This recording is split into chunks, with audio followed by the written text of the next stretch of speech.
welcome to the Real Estate Mogul MD podcast. Thanks for tuning in and taking control of your financial future. This is a show where we not only motivate and inspire, we give you actionable real-world experience to help you live life by design. You'll hear journeys and stories from other physicians, investors, coaches, consultants, and entrepreneurs. And now, here's your host, Brett Riggins. Hey, here we are. This is actually part 2 here on Real Estate Mogul MD. I'm excited. Today's guest is back again because we had so much to talk about the first time. We're going to wrap it up here in maybe part 2 and maybe part 3, part 4 to come. We'll see how the conversation goes. Today's guest is a former pro athlete, former scientist, now full-time real estate investor. His initial work focused on rehabs, acquiring severely distressed properties and transform them into beautiful homes. Relying on his strong work ethic and intimate knowledge, he now focuses on apartment buildings and helping others create wealth without Wall Street. That's why I love the title of this one, Wealth Without Wall Street. And we're going to bounce back with Mr. Noel Parnell, part 2. Welcome again, sir. Thank you so much, Brett. I'm so happy to be here. So excited. Very cool. So the first time around, we talked about apartment buildings, syndication. And man, ever since that we recorded that episode, this, look at the horse, look at the jockey and not the horse thing. I mean, I've said that so many times, and I just love that when we're looking at syndication opportunities. But today we're bouncing back to your bread and butter, man. What started you in this game, and same for me too, and still in that lane of single family rentals, huh? Yes, absolutely. This is how I first got started. And I wanted to revisit it back with you. One, I just had so much fun with you last time. But I always tell, other investors that singles and doubles will get you to the Hall of Fame just as quickly as home runs.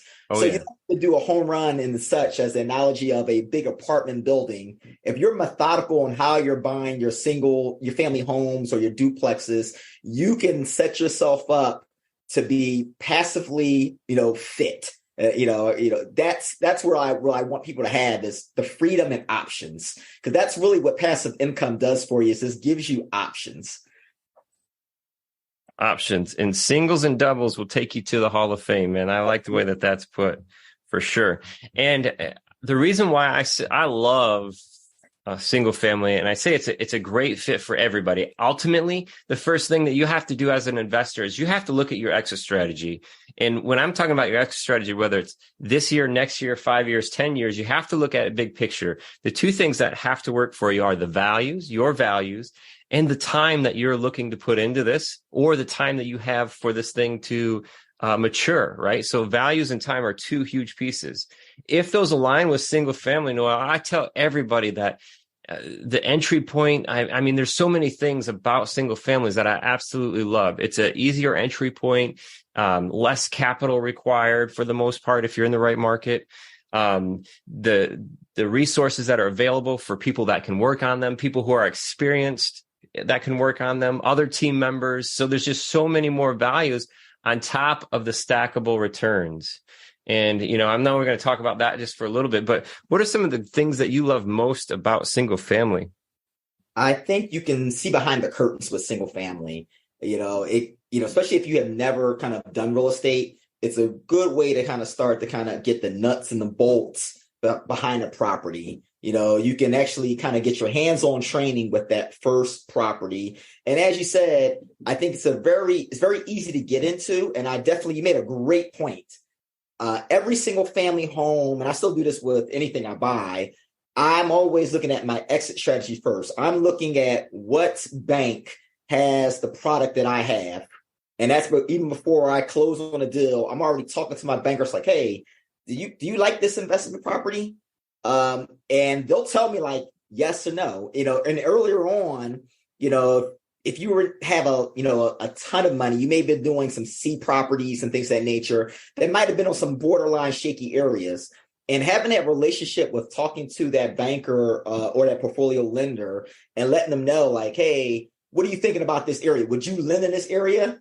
There's that's a loaded question. Yeah, I'm gonna choose very thin on this line because you're not supposed to have a prejudice to it, but they'll tell you underline like, hey, our underwriters may not go for this. Maybe, we should go somewhere on this side of it. And you're seeing it with insurance companies as well right now. I was just talking to somebody recently, like Nationwide needs to change their name because they're no longer Nationwide any longer. Yeah. They moved themselves like 15 states. You gotta, some states, that's what you need to be called now. Yeah, but it happens. Yep. So interesting. And that's a whole nother conversation itself, the market or the area. And picking these pockets or these markets, like on the front end of them. And I watched it in Charlotte, 2 years ago, 3 years ago, and I'm seeing in other markets now. And I love being on the front side of this. And if you have that power team put together, Noel, and one of those of the power team is your lender, that relationship that you have, and leaning on your experience. And I can tell you, if I'm concerned, we just had this happen this week. It's Monday already, right? So it was the end of last week. So we had one conservative projected at $130,000 in value. ARV, we call it, after repair value. Yep. Our appraisal came back at 155.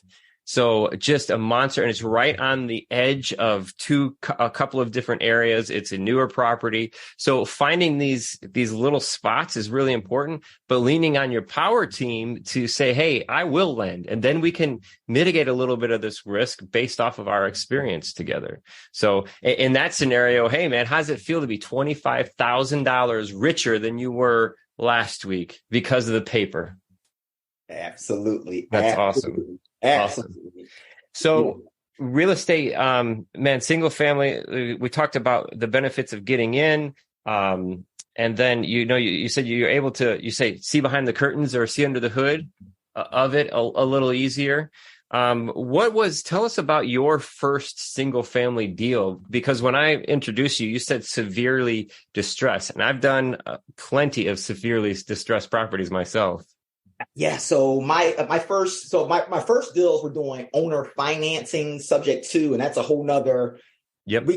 Maybe part 3 or part 4, we'll go into that and what I did with those and how I structured those deals. But around like my 3rd or 4th, I start buying distressed single family homes. And when I mean distressed, that means these are blighted properties. I mean, I was taking everything down to the studs and making everything new again. And I had 2 categories of single family homes. I had the distressed, and then I had another silo, which I call lipstick on a pig. My lipstick on the pig was that, these needed some, it just needed some sprucing up. I could change the vanities. It needed a nice paint job. I could save the cabinets. I could put new appliances in. Overall, the property was just, it was just neglected. Mm-hmm. Now, the distressed properties, they had a little bit, it needed a lot of care in these. Yeah. And the way I evaluated these, because people always say, well, I'm not a contractor, how do I understand how to evaluate a property? And I'd always teach this as well, was that I use a method called the Mayo method, and that's called a maximum allowable offer. And so when I had that property address, I would, I should have talked this about it, is building your team. But on that team, you get that banker, but I also had a licensed realtor there, a trusted realtor friend, because that trusted realtor friend is going to pull the ARV. You mentioned that earlier, which is the after rehab value. Mm-hmm. And so I would have that after rehab value. And then the second thing I'm going to do is I'm going to calculate costs. The cost, I'm going to take about 30% of that after rehab value. And that 30% will be, 3% for buying costs, 3% for carrying costs, 3% for closing costs, 1% for a margin of error. And then I had 20% left in there for equity or profit. And so that was my 30% for costs. And then I had a line item for repairs. And now this is where everybody's like, well, I'm not a general contractor. What should I do? I said, well, you have to know your area, but a good rule of thumb is that, back then it was about $50 a square foot. Nowadays, to do something, pretty solid for as a rental, you may need $80 to pay. Materials have gone up. And so I would do $80 per square foot. So that means if the building was 2,000 square foot, I would just go ahead and say 2,000 times 80. that's my guesstimate number right there until I get a professional in there to actually give me an itemized scope. Mm-hmm. And I'm taking the ARV, that 30%, the repairs, and I'm just subtracting. And that's how I'm going to get that maximum allowable offer. And from that maximum allowable offer, I'm subtracting it by 15%. And that's my negotiating starting point with my seller. And that's right. And that right there will get you in a good sweet spot, because I love to be with banks right now. And it was a lot easier to do the Burr method. The Burr method you have to be a little bit careful with now, just because of interest rate and making sure your debt service coverage ratio can be covered.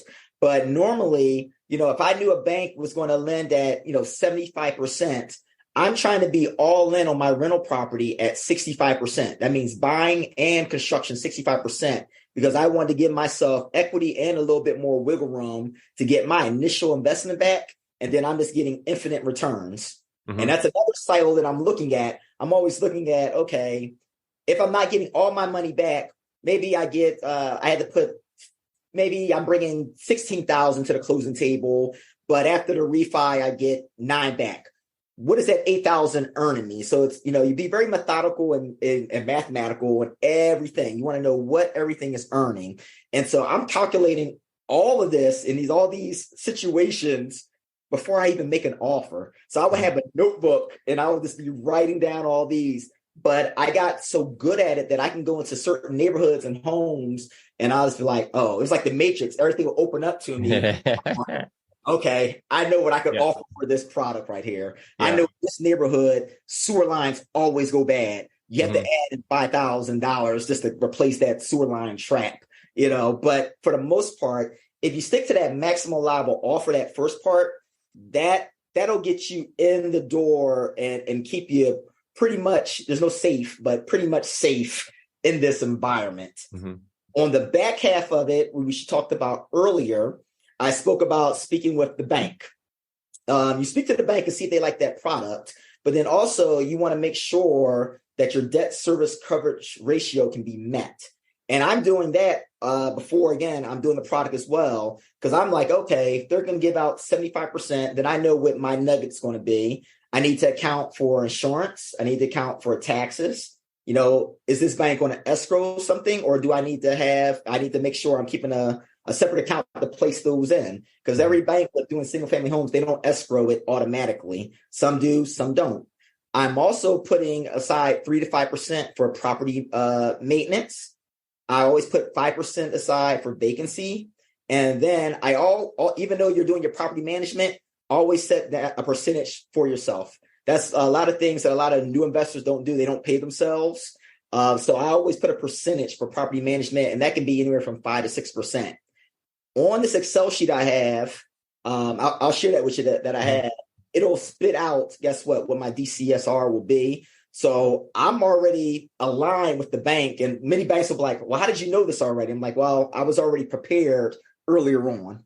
Yeah. And that DSCR, looking at least a 1.2 and greater for that. And for everybody out there too, that's basically just showing that property, the income is going to cover the expense to pay that note, basically. And there's that comfortable spot that mitigates their risk enough, because they do way more financial and analysis, and they have much better mathematicians. And I want one of these guys on my team. Now, these guys that look at the risk assessment for the lenders, but it tells them, hey, this is worth the risk. We will do this. And you say product to use this real asset as a equity piece for them to lend against, right? And you have to look at it that the bank is your partner. Bank is one of the best partners you can have. They're going to give you the fee of the portion that they want, and they're bringing it to you. They're not going to raise that up again, no matter how much you raise your rents up. They just want their portion of it. And so I always say, the bank is one of the best partners you can have at times. The rates are always traditionally lower than hard money. I don't have mixed feelings about hard money. I think there's a use and play with hard money and DSCR loans. which is debt service coverage ratio loans at certain points in time to get a deal done. But if you can set your standard of when a closing is, you should always go through the bank, if you can. I have a case study on that too as well, like putting 20% down at the bank or just using, 20% from, because most hard money lenders are telling you to put down 20% as well. And it's at like sometimes 10, 11, 12% in 2 points. Most good credit unions that I've been seeing, 6. I just closed on one a month ago. I had like 6, 7, and so it's sitting around there at the credit unions. So I always tell people, like, just weigh your options. Don't be such a rush to kind of use hard money so quick. You partner with the bank. The bank is your friend. They're there to lend money. That's why our money is in their bank, to lend out. That's what they're there for, to partner with us to lend money. Yeah, that's how they make money, is by lending money. And when you're saying hard money lender, these are typically brokers who have relationships with other lenders and typically have sort of outside of the box parameters that allow them to lend in different scenarios. And this means that they're picking up a little more risk. And you had mentioned, that those are going to be a little more expensive when it comes to the cost of money. And I think I really don't know too much difference between a hard money lender and a private lender. The savvier a private lender gets, the more I would consider them hard money. When I'm lending to other investors, I'm probably going to be closer to a hard money lender because I'm looking at points, I'm looking at interest, I've got certain requirements for how much skin the borrower has in the game. So, I think the more you get developed as a private lender, you step more towards the hard money scenario. I call them, like, my private lenders, I call them soft hard money. That's what I kind of call them. And the difference is, I think they don't advertise, and it's coming not all the time. It's all the time. It's coming from their IRA account. Like, I'm paying their IRA account. That's where it's being, borrowed with their self-directed IRA account.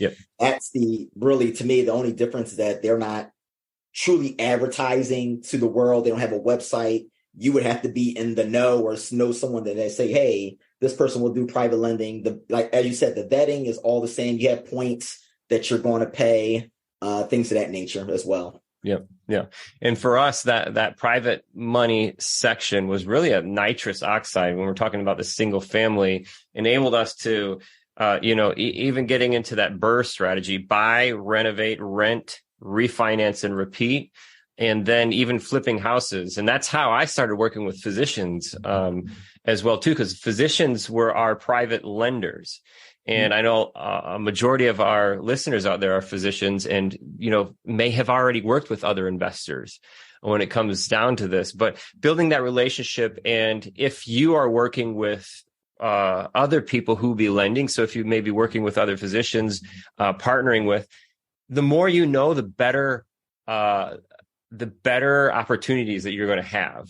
And the reason why I say that is I have borrowed so much money through the years that it was just another piece of the process. And I knew the ins and outs. I knew what it took, promissory note, mortgage, and insurance. We worked with title companies. So I basically said, hey, we just flip the script. The bank is the one always making the money on this. Let's flip the script. Let's let you become the bank. You get to make the money, secured by local real estate, right? So that was probably a big step for you. Tell me a little bit about your journey, Noel, with private money. Like, how did that get started? So that got started from, and I still actually deal with this couple today. Like, we're really good friends, and I was introduced to them through a previous mentor back in 2013. I kept seeing this gentleman. He actually worked for a First Trust Bank. He was a mortgage broker, but he was always at a lot of networking events.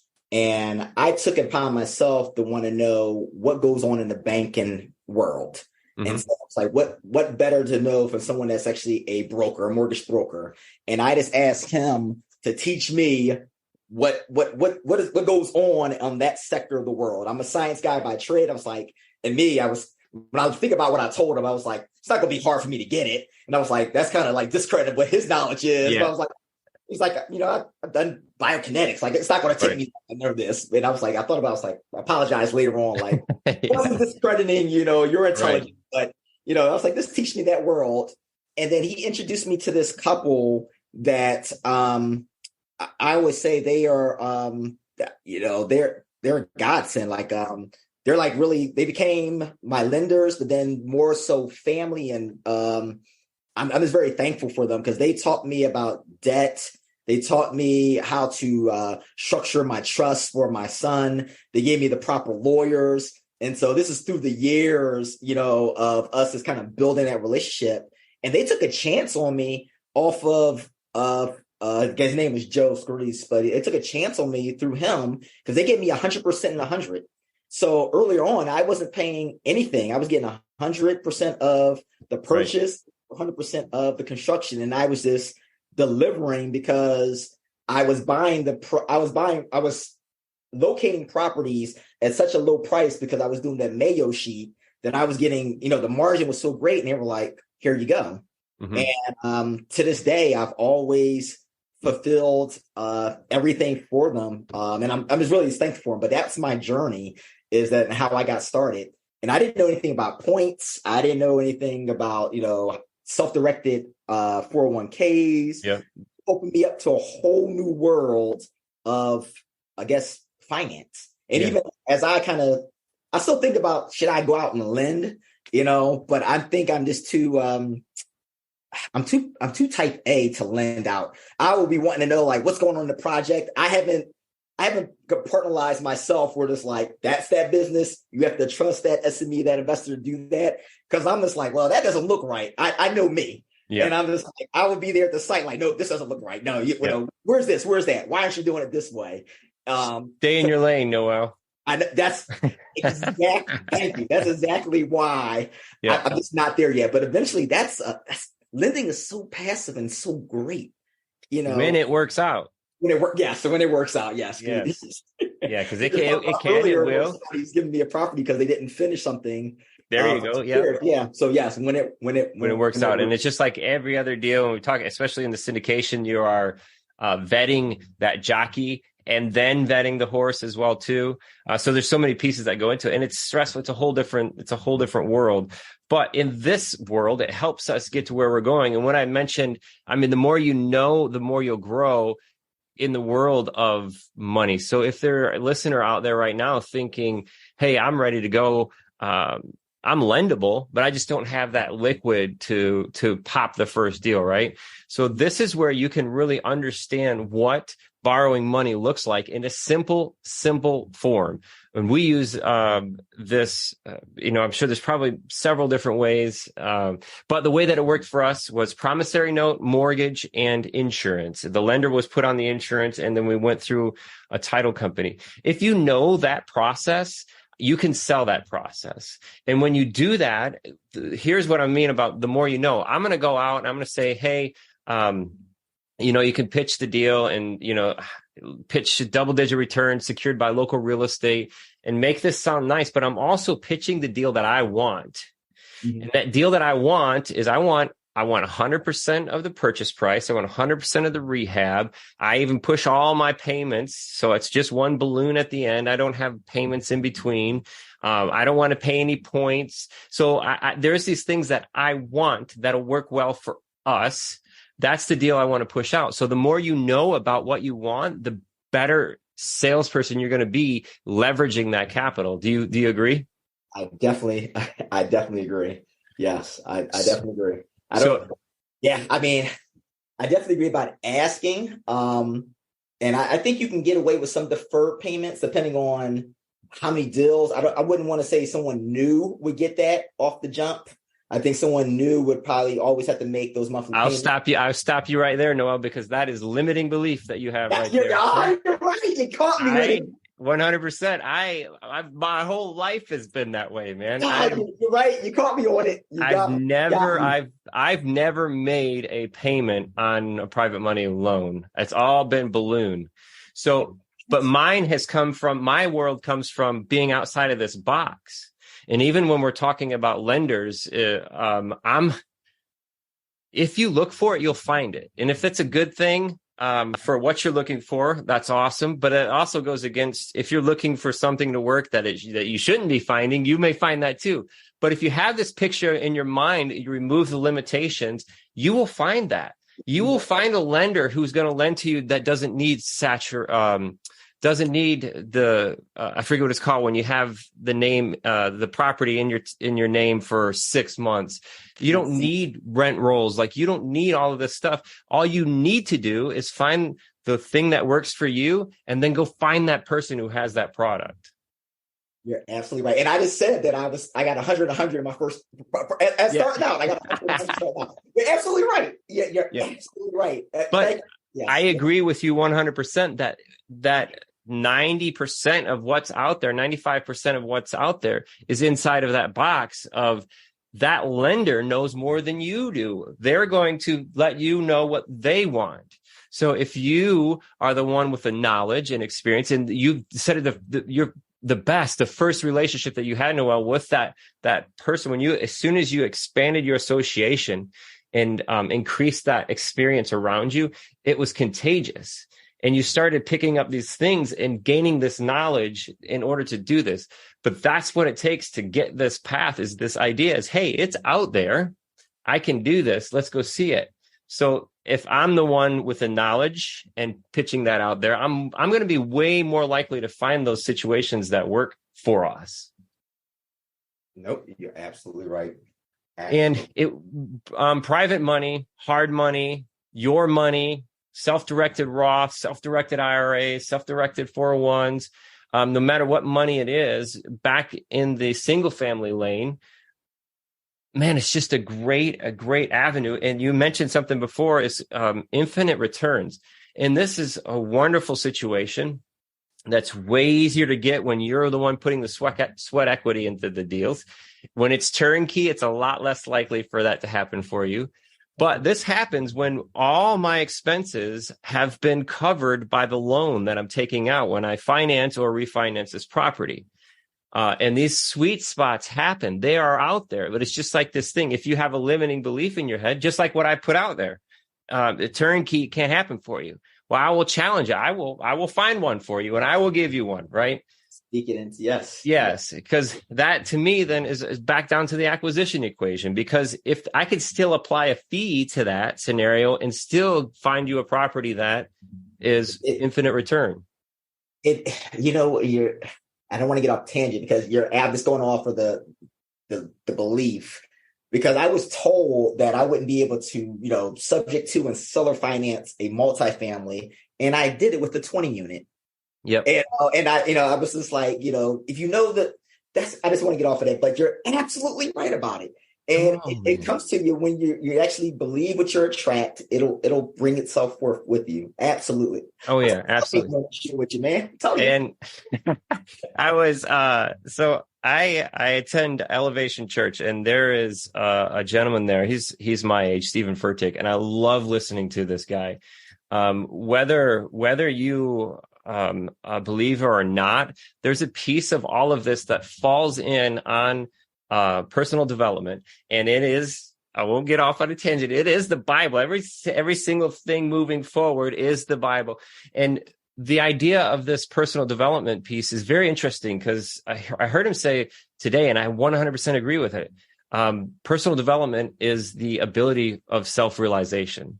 And what we just happened, like for the listeners, I watched Noel on the screen here, and this limit that popped up in his head. And that's that ability to say, wait a second, you're right.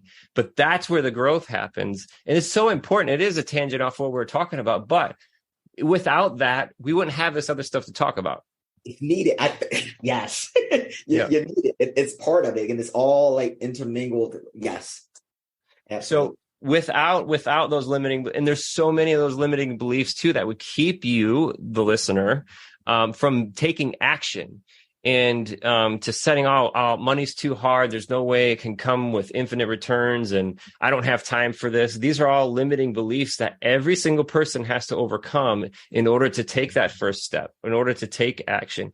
And when you do, I don't want to leave this infinite return spot yet, because when these negative negative numbers pop up on my spreadsheet in the right columns, man, that makes me excited. It makes me excited.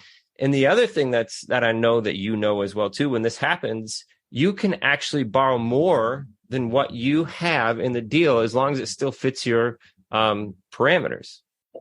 Yeah, there's so many different, yes. And you can even, it varies from state to state where you're in, because some people like to assign contracts depending on, and I would say talk to your tax professional on how you want to, write your taxes off. But you can sign a contract from one LLC to another LLC itself.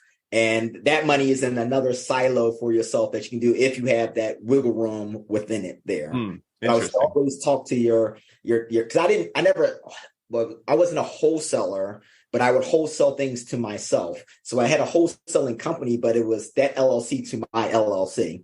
And so it would make another margin of funds. Yep. Yeah, absolutely. It's something as you start acquiring more properties and then diversifying your companies, your entity structure. That's something we do a lot. So our acquisition company is one name, and then when we get to the table, it'll be assigned to the correct holding or the silo company that it's actually taxed differently too. Are you keeping it in a trust and you have different holding companies for each one that you have there? Yep. Yeah. No, we don't do that. That's one way I've heard it. Yeah. But we just have there. Through the years, we started off so complicated. And I tell everybody when it comes down to the LLC discussion, like I had consultants all around me. I had, you got to do this. And I had the 2 crossing arms or the 3 crossing arms of the tax, the CPAs, the attorneys. Everybody has an opinion. And we literally built this foundation for a skyrise building. It felt like, because we had multiple entities and, which each entity comes with bank accounts, comes with expenses. And there was just so complicated. When here I am 5 years later, sitting with like a 2-bedroom cottage on this foundation for a skyscraper, like a $10 million company. So like we've simplified down to the smaller companies that have properties in them. But we've got one acquisition company. That one's just a little bit different. It's taxed as an S corp because of the way that the cash moves. It doesn't hold assets. Yeah. And I would say get a good real estate attorney or absolutely power team is needed. Yes. Because I had my frat brother. Mm-hmm. He was doing my taxes for years, but he just knew general taxes. And then he was like giving me advice on like doing this, but it didn't start really, as you say. And I was doing more than what I needed to do. I was doing so much extra stuff. Yeah. Once I got actually with someone that actually specialized in real estate, he were like, this is what you need to do. This is what you need, and set up everything. And it's been smooth selling since then. I love asking people when I'm building a team, building relationships, if they're going to be doing something with us, I want to ask them, are they doing that for themselves currently? So if I'm doing real estate rentals, short-term, long-term, whatever, that person that's working with me, I'm going to ask them if they do it. If they do it, then they've got, not that makes them the right choice, but that gives them experience and they've got skin in the game doing what they're doing. This target of infinite returns, and just walking back to that, I know when we're acquiring properties, I'm watching on my spreadsheets, watching these things move around as we're doing these repairs and all this stuff, and all the stuff you talked about, expenses. We've got all that figured in the same way as you do. Do you have a set return that you're looking for, like you would not exceed if it's not infinite? Obviously, that's a great scenario. If we're talking about velocity of cash, velocity of capital, it doesn't get any better than that. Is there a return that you would not go below? So yes, it's not a loaded question, but I guess it's a few ways for me to answer that. So I'm always looking at what I can make per door and saying, okay, this property, and we're talking about single family, so we'll keep it at family. And I'm saying, all right, is $350 net, is that that good? Is that what I'm looking for? Or do I need $500 net from each property? Because then that's also going to look at where I'm buying properties at and at what price point am I buying this property at?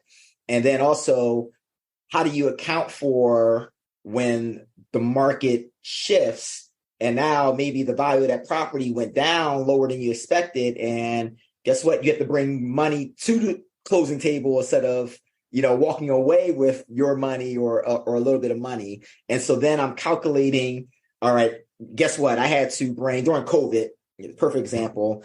I had a property that sat and I actually the appraisal came in lower than expected. I actually had to bring in $24,000 to the closing to make that happen. I now calculate, all right, from the rents that I'm getting, how long will it take me to get my initial money back? And then how long does it take me to get that infinite return? And so I am looking at how the velocity of my money is working for me and what is it earning compared to, I kind of compare it to my stock market too. Because that's kind of the thing with Wealth Without Wall Street. It's not that I tell people don't do it. I just look at the returns that I've gotten from Wall Street and my returns that I have gotten from real estate. Yep. And real estate is outdone it. And I'm a big metrics guy. I do KPIs on it. I probably spend too much time, looking at metrics, but I like to keep track of rabbit hole, random things. I'm looking at tenants. I actually track tenants and like what went wrong if you had evictions. I'm like, well, what was that personality, that trait of these tenants? I'll be checking metrics because it'll help me and my company to not profile, but it's actually to place better tenants into the property so you won't have the same mistakes happen again. Yeah. And so that's why I'm always keeping those metrics. But I'm looking at like, all right, what is my AR on the real estate and compare it to my my Fidelity account that I've had in the last 10 years. And, I've had modest returns about, 5%. Real estate, I was crushing it in 18. So that was like, those were like 25, 20, 30%, returns. Now I'm still in between like 12 to 15% returns right now. And that's manageable for me. And I like that. And it fits into my wheelhouse. So I always tell people to have a plan. What is your financial plan? Like what do you actually want and need? And that kind of goes back to your options. I know what type of vehicle I want to drive. I know how many vacations I want to take per year, which is also a good thing. Don't be a workaholic. I actually I plan one a quarter. Yeah. So I take 4 vacations a year. You have your regular holidays, but I'll say, some of them are long weekends. I can't do more than a week. I'm not one of those people that can do like 2 weeks at a time. That's just too much. This is too much downtime for me. I'm not I'll get antsy. I know. I'll be in the back of the finance people at the resort asking them like, can I learn something? I do. I just get too antsy. Yeah. But I am making myself also, the work-life balance and say, guess what? I put it on the books. So right now I'm planning vacations for the first 2 quarters in 24. So I make sure that they're already pre-planned. So I have no excuse not to go because I will I'm like, oh, don't forget it. So just make sure you go. But to wrap that all up is that know your number. So when I first started out my single family homes, I knew what I wanted to net per month. And I was like, okay, I need about 25 of these homes at this price point to give me this net. And that was to replace, I was looking right now to just replace my my W-2. And I wasn't quitting my W-2. I just wanted to replace it. And now I can invest it, which I was doing in I was placing it in a self-directed, Fidelity. Then I learned about self-directed IRAs. And then I started using that money as a silo to start improving my my investment vehicle as well. So, you learn a lot about, what you want out of life when you actually get very granular in the numbers that you have. Yeah. And in that regard too, in that first decision that I always encourage people to make is the values and time decision on that exit strategy, and that exit leading into not only the property, but you as well. And what you mentioned there, I call I've been taught to call it the PIG, the passive investment goal. And it's always, picking that, where do you want to end up? Who do you want to become? Who do you have to become in order to end up there? And then working your way back. And I heard a quote the other day is talking about, books are always read best from beginning to end, but understood the best from end to beginning. And if you take that perspective in this same path, if you pick out that goal, that passive income goal, and then work your way back, it may seem overwhelming at first, but break it all the way back down to the first door, and then push forward on that. Some numbers that I always keep in mind are, I've always felt like this 7% annualized return on the market is kind of like this thing out there, whether it's good or some people, do better, some people do worse, but it's just always been that thing. If I can outperform that in a real estate, then that's where the direction I go. And I've always outperformed that. And then we're not even talking, that's just like the return on your money. And we've talked about, these, including these 5% vacancy, 5% maintenance, 10% property management. These are the rough numbers that I'll throw in there. I adjust my return off of that. I don't count those into my returns. So when I'm figuring my returns, I'm figuring on the net adjusted, I call it. Mm-hmm. So I'm taking that stuff out. The reserves or the holdbacks will come out of there. And this is going to give us our return, Noel. The cool part is I mentioned stacked returns earlier. And take a look at your returns when you stack the stuff together, because when that notice service, guess what? It's paying down the principal. Thank you, tenant, paying down the principal, which boom goes to your bottom line and your net worth because it's equity. That's real money. That's real return. You're going to see another 3 to 7% in the first year, right, of that picking up. And then as these notes run, principal, you start paying very little principal. You pay a lot of interest right out of the gate. And then this weird thing happens around 10 to 15 years where you start paying increasingly more principal, which means you're getting much more wealth as this property matures, as this note matures. So there's your 7%, say, and then there's depreciation. That's real money you're keeping in your pocket. There's another increase in that return, right? And then, of course, the one that we never talk about is appreciation. We never count on that, but I know that property is going to increase in value because you did your work to put yourself in that market in the first place. I know that the rents are going to increase, but I'm not going to count on that. And that's always going to go up. So on top of that, with the equity, principal pay down, depreciation, and then the appreciation, that's where you're seeing 20, 30, 50, 60, 70% on these types of returns, Noel. Yep. Hit it right there on the hammer. And even now, and I look at the position I'm in now and, the number of properties I have, my strategy has changed a little bit since I have a 14th, it'll be 15 months now. As I told you previously, I'm buying buildings for him, but anything else, I'm only using 10-year mortgages. I'm not doing my 30-year mortgages. I'm doing the 10s because guess what? I want them to be paid off a lot earlier. And some might say, well, why do that? Because I'm buying them such at a price where it can still profit and I can still use that money and it's going into his custodial account and I let compound interest work its magic there. Mm-hmm. But I do want a number of properties that are just free and clear for him. Yep. And so that's just kind of a different strategy that I'm playing with. And I'm just trying to see what, in 10 years, I'll see, like, guess what? I shouldn't have done that. Or you know what? Guess what? It was a wise choice. I don't know. I'm playing around with it right now. Yep. So that's something new that I'm just playing, a new investment strategy I'm just playing with right now. And there's so much subjectivity, if that's a word, to this piece, and so much personal direction in these pieces, because there's the velocity of capital, right? The velocity of cash. How fast can I make this money work for me? How hard can it work in the same amount of time? And then there's the risk tolerance of it as well, too.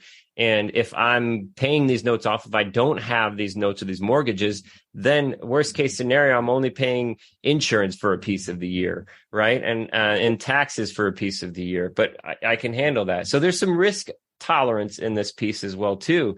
because you can focus this stuff and you can pay down mortgages really fast, you know? An extra payment a month, it's extra payment a month or in the beginning of the year. It always knocks it down. But I think that's wise for someone, especially, physicians or, anyone who doesn't really hate their job. There's always this thing that, once you get a number of properties, you just have to just quit your job. You should do what you love. And that's why I say that for me, real estate, it just gives you options.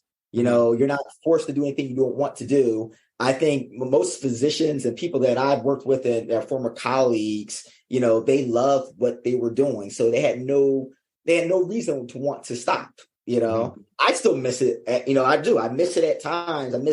I miss being in the lab sometimes. I do miss it sometimes. Yeah. And I do miss a certain, I guess, intellect talk. It's different conversations I was having when I was in industry that I have now. And I kind of get it now from different articles that I read. Right. But I do miss that.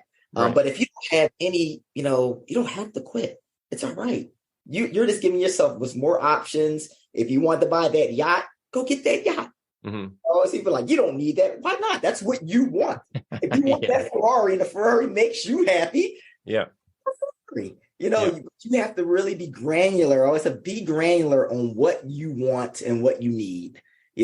That's all I tell people. Be very granular on what you want and what you need.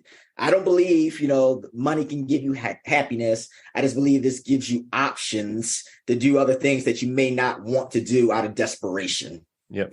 That's all I say sometimes. Man, it's a whole different dance. And I've learned this through the years of the need dance and the want dance. And this comes from needing people on my team versus wanting people on my team. This comes from needing a win versus wanting a win. It comes from needing a paycheck versus wanting a paycheck. It's a whole different world. And what we're kind of like touched on here today is this path that allows us to create it. First of all, remove the limiting beliefs and say this can happen. And we're going to figure out what that end is, aligned with our values, the time that we want to put into this, the kind of horse we want to ride, the kind of jockey we want to be. And then we're just going to work our way back. And that can be different for everybody, whether it's, I don't want to do this anymore and replace your income 100%, or it just gets you the place where, hey, maybe I don't want to do this here on your terms. May want to go over here and do it on my terms because I want to do this. Yep.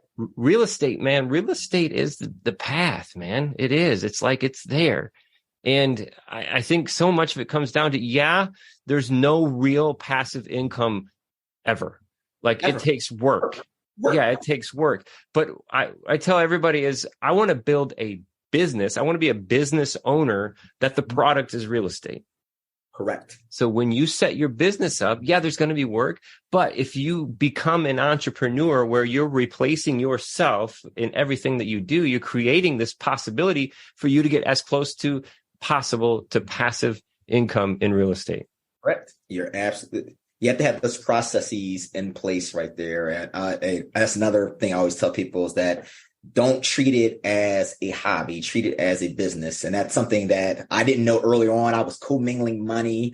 I didn't really keep track of the finances. In 2010, I wasn't keep track of the finances because I was making good money at GSK. So everything was just intermingled and it was a mess. Mm-hmm. It took me some time to sort things out. Not only with myself, with IRS. So, you have to do those things correctly. Treat it as a business. And I want to touch on, before we go, I don't know how much time we have, is that, what if someone out there wants to get their start? Where should they look now for their first single family home? And what my suggestion is always, look at the neighborhood you grew up on. If you have friends and that those baby boomers are aging out right now, look in that neighborhood and see whose house could I purchase? They already know you. They already have a rapport with you right now. Mm-hmm. And it also gives you the option now to even do some creative financing because you actually know them right now. So you may be able to do a seller financing with them and they hold the note. Or you can say, hey, guess what? I'll buy that property from you right now. And again, you know the neighborhood and you know them. It makes doing the business a lot easier. And you already know your pond because you grew up there already. That's awesome. And to think about it this way too, one of the last benefits that we'll throw at, not the last, but one of the last ones we'll talk about is in single family, this lane, man, if you miss, it's not the end of the world. Man, if you miss on a 100-unit apartment building, life is going to be a little bit different, especially if the way that you set that deal up. But you miss on a single family, guess what? Guess who you can liquidate that to? Everybody. Chuck in a truck, Joe the flipper, first-time homeowner, family moving in. Everybody can acquire this property. So if you miss, you're going to miss smaller than what would be in the bigger project. So it's a great way. And that's why I touch back on great advice by saying start local, start where you know the neighborhood, you know the area, you may know the people, negotiate possibly that seller carry, subject to the existing financing, especially where we're at recording this. The interest rates are so high right now, relatively speaking. So that's a great spot. And it doesn't have to be the most impressive economic scenario in the world because it's one house. You're going to find a renter for that. Some of my first deals are back where, just like what you're saying, back where I grew up. And I still have those houses now. They're still performing.